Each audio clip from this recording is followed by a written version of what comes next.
لِآبَہُمْ علیم۔ اور ابراہیم علیہ السلام نے اپنے باپ کے لیے دعائے مغفرت کرنا صرف اس وعدہ کی وجہ سے کیا جو انہوں نے اس سے کر چکے تھے۔ پھر جب ان پر ظاہر ہو گیا کہ وہ اللہ کا دشمن ہے تو اس سے بیزار ہو گئے۔ بے شک ابراہیم بڑے درد مند اور نہایت بردبار تھے۔ تو یہ جو آیہ مبارکہ ہے، اس میں جب تاجدار کائنات صلی اللہ علیہ وسلم نے مشرکوں کے لیے دعائے مغفرت کرنے سے اللہ نے منع فرمایا اور آپ نے اس کا اظہار کیا، جب صحابہ کرام اور مسلمانوں کو بتایا کہ اللہ کریم کا یہ حکم آیا ہے کہ اب مشرکوں کے لیے آپ دعا نہیں کریں گے، تو اس پر یہ جو تو اعتراض کیا گیا کہ ابراہیم علیہ السلام نے بھی تو اپنے باپ کے لیے دعا کی تھی، عرفی باپ، اس میں بھی اختلاف ہے، دو رائے پائی جاتی ہیں۔ زیادہ تر جو کہا جاتا ہے کہ جو آزر تھے نا، جن کا نام آزر ہے، وہ آپ کے چچا تھے رشتے میں، ابراہیم علیہ السلام کے، جنہوں نے آپ کو پالا پوسا تھا۔ تو عرب میں ابو ہی کہا جاتا ہے، ان کو باپ ہی کہا اس لیے ان کا تذکرہ باپ کر کے کیا گیا کہ انہوں نے آپ کو پالا پوسا تھا، مگر آپ کے حقیقی والد کا نام طارق تھا، تا الف رے کاف، پر اللہ بہتر جانتا ہے۔ مگر یہاں جو ذکر فرمایا کہ چونکہ وہ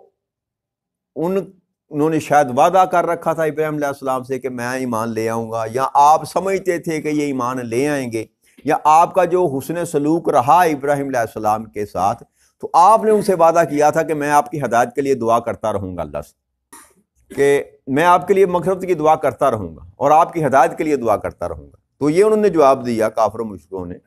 کہ ابراہیم علیہ السلام نے تو اپنے باپ کے لیے دعا کی تھی اور وہ مشرک تھا۔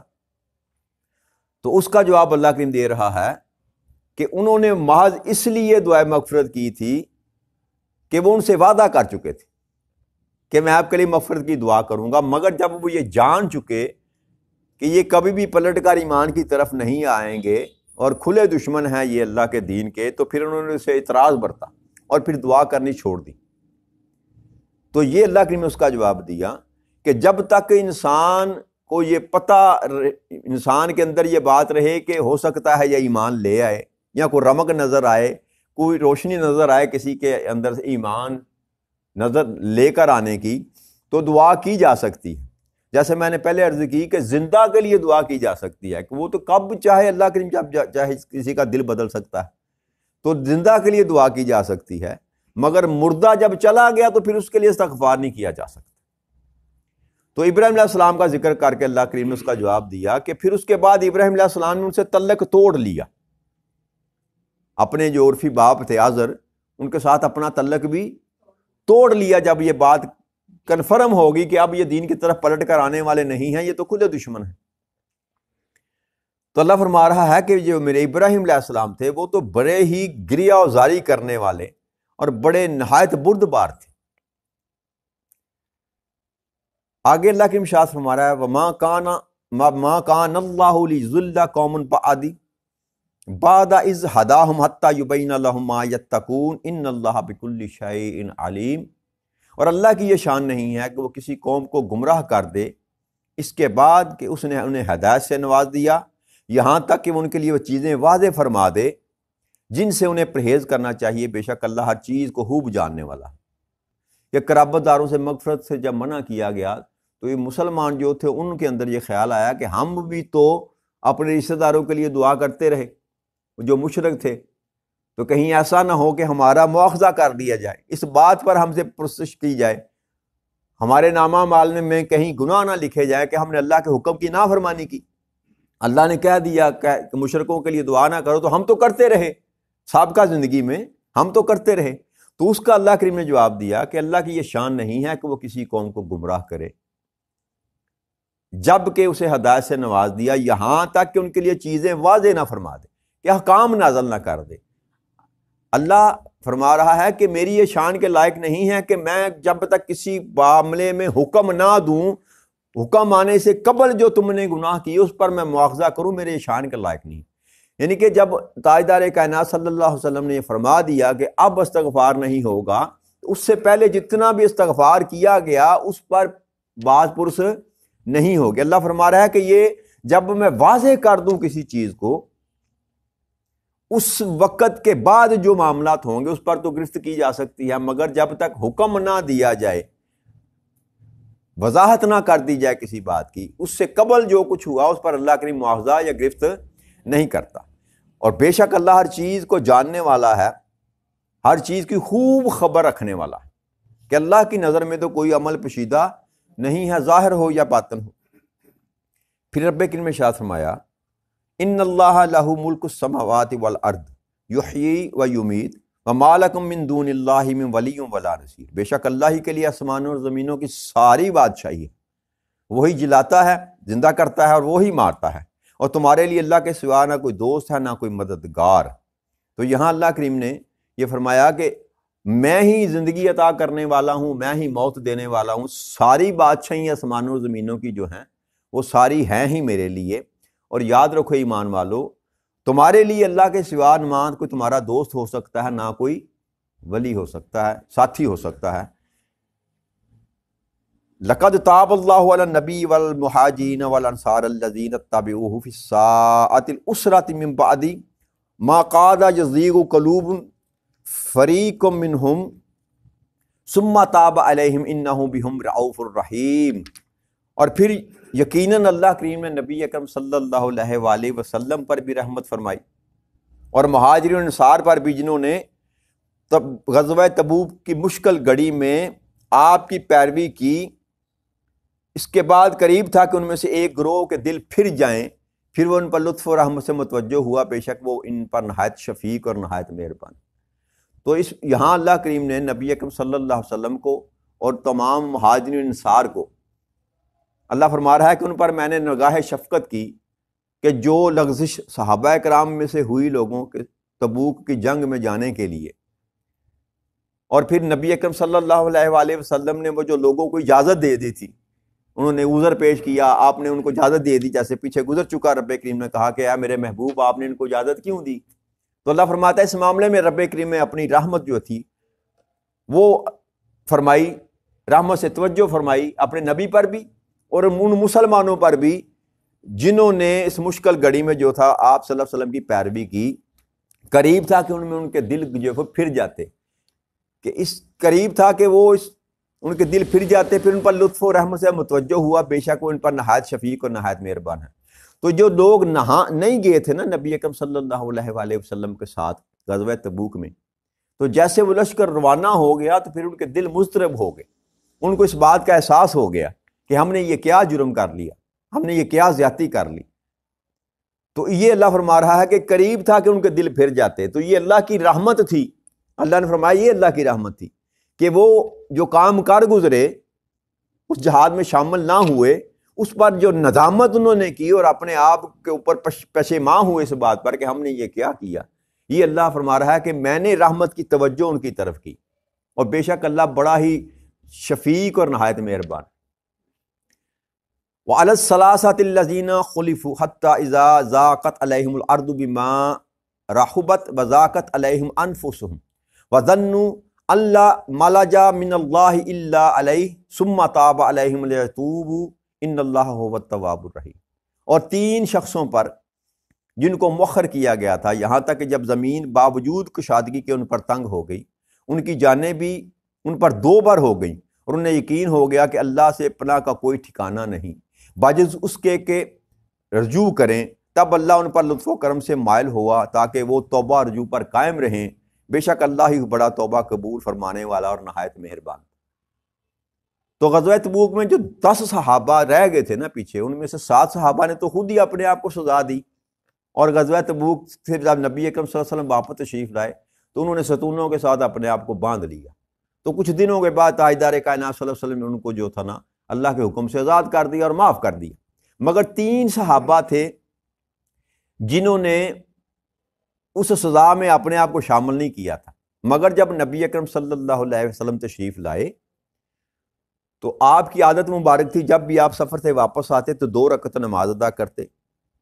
اور پھر مجلس میں بیٹھتے۔ تو حضرت کعب ہی اپنے اس واقعے کو بیان کرتے ہیں، حضرت کعب رضی اللہ تعالیٰ عنہ خود ہی بیان کرتے ہیں کہ جب نبی اکرم صلی اللہ علیہ وسلم تشریف لائے نا اور مدینہ میں مسجد نبوی میں بیٹھے 2 رکعت نماز ادا کرنے کے بعد لوگوں سے گفتگو شروع کی، تو وہ جتنے لوگ پیچھے رہ گئے تھے نا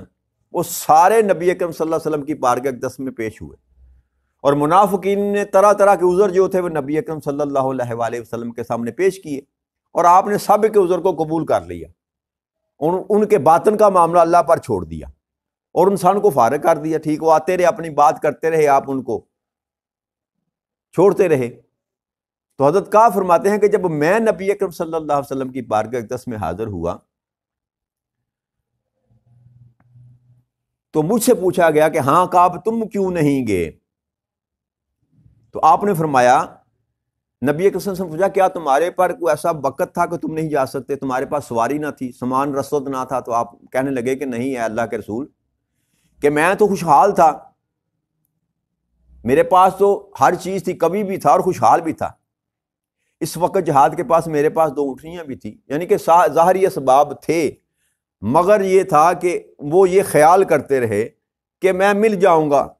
کوئی مسئلہ نہیں، میرے پاس سامان ہے، میں جب بھی حکم آئے گا میں تیاری کر لوں گا۔ تو حضرت کعب بیان فرماتے ہیں کہ میں نے نبی اکرم صلی اللہ علیہ وسلم کے سامنے بجائے جھوٹ بولنے کے یہ کہا کہ اگر میں آپ کے سامنے جھوٹ بولوں گا تو آپ کسی اور کے سامنے جھوٹ بولنا ہوتا تو میں بول لیتا، اگر آپ کے سامنے بولوں گا تو رب آپ کو مطلع کر دے گا، لہٰذا میں جھوٹ نہیں بولوں گا۔ میں بس غفلت کی وجہ سے نہ جا سکا، کوئی عذر پیش نہیں کیا، کوئی عذر پیش نہیں کیا۔ تو تاجدار کائنات صلی اللہ علیہ وسلم فرمایا کہ اچھا تم نے سچ کہا۔ آپ نے فرمایا کہ اسی نے سچ بولا، باقی منافقین نے تو سارا جھوٹ بولا، لیکن آپ نے کہا کہ اب آپ کا جو معاملہ ہے اس کو مؤخر کرتے ہیں، چاہے جا کے رب کی طرف سے آپ کے لیے کوئی حکم نازل نہ ہو۔ تو حضرت کعب فرماتے ہیں کہ اس دن کے بعد جو تھا نبی اکرم صلی اللہ علیہ وسلم نے ہمارا جو حکم مؤخر کیا، اور ان میں 2 دوست آپ کے ساتھی جو اور بھی تھے، خلال بن امیہ اور مرارہ بن بیہ، اور یہ جو صحابی تھے نا 2، خلال بن امیہ اور مرارہ بن بیہ جو تھے، یہ بدری صحابہ تھے،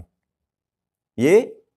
ان کے ایمان پر شک نہیں کیا جا سکتا، مگر یہ غالب گمان تھا کہ ہم مل جائیں گے، ہم ساتھ مل جائیں گے، لیکن وہ غفلت بڑھتے بڑھتے اس قدر ہو گئی کہ وہاں شامل نہ ہو سکے۔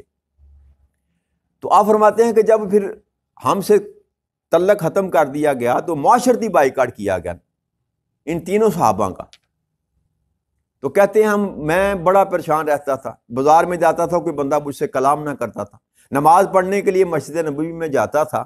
تو تاجدار کائنات صلی اللہ علیہ وسلم کی طرف میں دیکھتا رہتا تھا کہ میری طرف نگاہ کرم فرمائے، لیکن آپ میری طرف تکتے نہ تھے۔ میں سلام کرتا تھا اور پھر تاجدار کائنات صلی اللہ علیہ وسلم کی زبان اقدس سے وعلیکم السلام سننے کے لیے ترستا تھا کہ آپ میرے سلام کا جواب دیں، مگر جواب نہیں آتا تھا۔ اور پھر یہ فرماتے ہیں کہ میرے جو دوست بچپن کے دوست، ان کے میں پاس گیا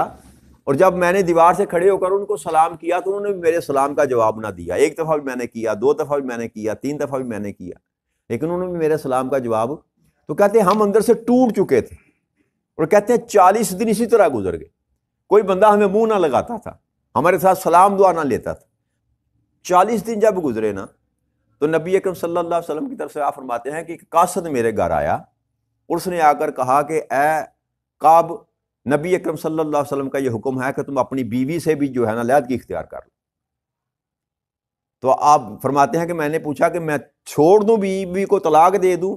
انہوں نے کہا نہیں، طلاق نہیں دینی، اس سے علیحدگی اختیار کر لو۔ تو کہتے ہیں میں نے پھر اپنی بیوی کو کہا کہ تو میکے چلی جا، اور یہی معاملہ دونوں دوسرے صحابہ کے ساتھ بھی ہوا۔ 40 دن کے بعد ان کی بیویوں کو بھی ان سے علیحدہ کر دیا گیا،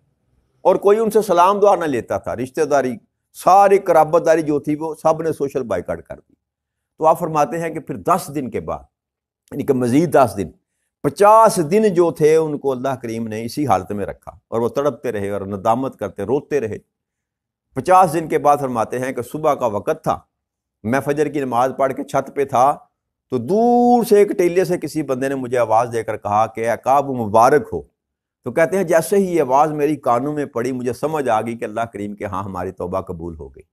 تو کہتے ہیں اس کے بعد پھر جوک در جوک لوگ جو تھے نا، جس چیز کو پتہ چلتا رہا کہ کعب بن مالک کی جو ہے وہ دعا توبہ اللہ نے قبول کر رہی ہے، وہ میرے گھر کی طرف آتا رہا اور تانتا بند گیا لوگوں کا مجھے مبارک دینے کے لیے۔ پھر آپ فرماتے ہیں کہ جب میں وہاں سے پھر نکل کر میں نے کہا تاجدار کائنات صلی اللہ علیہ وسلم کی بارگاہ اقدس میں حاضر ہوتے، تو کہتے ہیں میں نبی اکرم صلی اللہ علیہ وسلم کے پاس جب گیا تو میں نے دیکھا کہ تاجدار کائنات صلی اللہ علیہ وسلم صحابہ کے درمیان بیٹھے ہیں، اور جیسے ہی ان کی نظر مجھ پر پڑی تو ان کا چہرہ جو تھا نا وہ روشن ہو گیا، خوش ہو گئے، اور مجھے آواز دے کر کہتے ہیں ہم لوگ پہچانتے تھے کہ نبی اکرم صلی اللہ علیہ وسلم جب خوش ہوتے تھے تو ان کا چہرہ 14ویں کے چاند کی طرح دمکنے لگ جاتا. کہتے ہیں مجھ کو دیکھ کر خوش ہوئے اور تاجدار کائنات صلی اللہ علیہ وسلم نے فرمایا کہ عقاب آج کا دن تیری زندگی کا سب سے بہترین دن ہے. تو کہتے ہیں میں نے پوچھا کہ اللہ کے رسول یہ توبہ اللہ کی طرف سے قبول کی گئی یا آپ کی طرف سے؟ تو تاجدار کائنات صلی اللہ علیہ وسلم نے فرمایا کہ اللہ کی طرف سے تیری توبہ کو قبول کر لیا. تو پھر فرماتے ہیں کہ میں نے کہا کہ یا رسول اللہ صلی اللہ علیہ وسلم میں اپنا مال اللہ کی راہ میں جو ہے وہ سارے کا سارا صدقہ کرنا چاہتا ہوں، جو کچھ میرے پاس ہے میں اللہ کی راہ میں دینا چاہتا ہوں، اس خوشی میں کہ اللہ نے میری توبہ قبول فرمائی. تو تاجدار کائنات صلی اللہ علیہ وسلم فرمایا کہ اے عقاب کچھ رکھ لے اپنے لیے، وہ بہتر ہے تیرے لیے.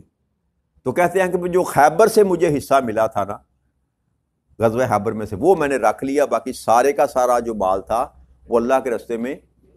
قربان کر دیا. تو آپ یہ فرماتے ہیں کہ میرے ذہن میں ایک دفعہ یہ خیال آیا کہ جیسے بلکہ مجھے ساتھیوں نے بھی کہا، دوستوں نے کہا، بنو سلمہ کے لوگوں نے کہا کہ عقاب تجھے کیا ہو گیا؟ تو بھی جیسے انہوں نے کہا تھا عذر پیش کیا تھا، کوئی عذر پیش کرتا تو نبی اکرم صلی اللہ علیہ وسلم تیرے لیے دعا کرتے تو تیرا پچھلا معاملہ صاف ہو جانا تھا. اور کہتے ہیں میرے ذہن میں بھی یہ بات آئی کہ چلو میں جا کر دوبارہ تاجدار کائنات صلی اللہ علیہ وسلم سے بات کر لیتا ہوں. مگر بین مجھے پتا چل گیا کہ میرے ساتھ 2 اور ساتھی ہیں جنہوں نے سچ بیان کر دیا. تو کہتے ہیں پھر میں پکا ہو گیا اس بات کہ میں اکیلا نہیں ہوں. تو وہ سچ پر قائم رہے، بھلے انہوں نے 50 دن جو تھی وہ سزا بھگتی، تو اس سچ کے بدولت اللہ کریم نے ان کی توبہ بھی قبول کی. اور پھر یہ کہ تینوں کا ذکر قرآن کریم اللہ کریم نے فرمایا کہ ان تینوں کا بھی اللہ کریم جو معاملہ تھا اس کو جس کو مؤخر کیا ہوا تھا، تو یہ اجر ملا ان کی سچی اور پکی توبہ کرنے کا. اللہ کریم نے اجر دیا کہ ان کا ذکر بھی قرآن کریم میں اللہ کریم نے وہ 7 جو جن کا پہلے ذکر کیا،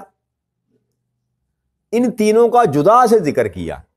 کیونکہ ان کا جو معاملہ تھا ان سے بھی زیادہ سخت تھا. انہوں نے تو کچھ دن اپنے آپ کو باندھا،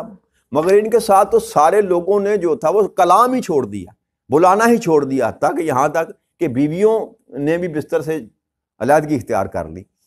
تو یہ سچ بولنے کا اجر تھا اللہ کی طرف سے نبی اکرم صلی اللہ علیہ وسلم کے صحابہ کرام کو دیا گیا. تو اس سے سبق یہ ملتا ہے انسان کو کہ انسان سے غلطی ہو جائے، کوتاہی ہو جائے، جتنا بھی بڑا کیوں نہ جرم سرد ہو جائے، اللہ اور اللہ کے رسول کی بارگاہ میں اپنے آپ کو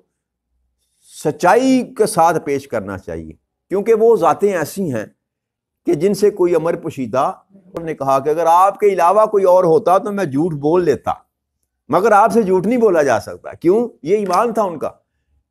کہ جو بھی کچھ ہوتا ہے اللہ کریم اپنے غیب سے نبی اکرم صلی اللہ علیہ وسلم کو اس سے مطلع فرما دیتے ہیں. تو اگر میں جھوٹ بھی بولوں گا تو اللہ کے حبیب وہ تو آپ کو پتہ چل ہی جانا ہے. تو اس لیے انہوں نے سچ بولا اور اللہ کریم نے ان کی سچائی کو قبول کرتے ہوئے ان کی توبہ کو قبول کیا. تو سمجھ یہ بات آئی کہ گناہ جتنا بھی بڑا سرزد ہو جائے،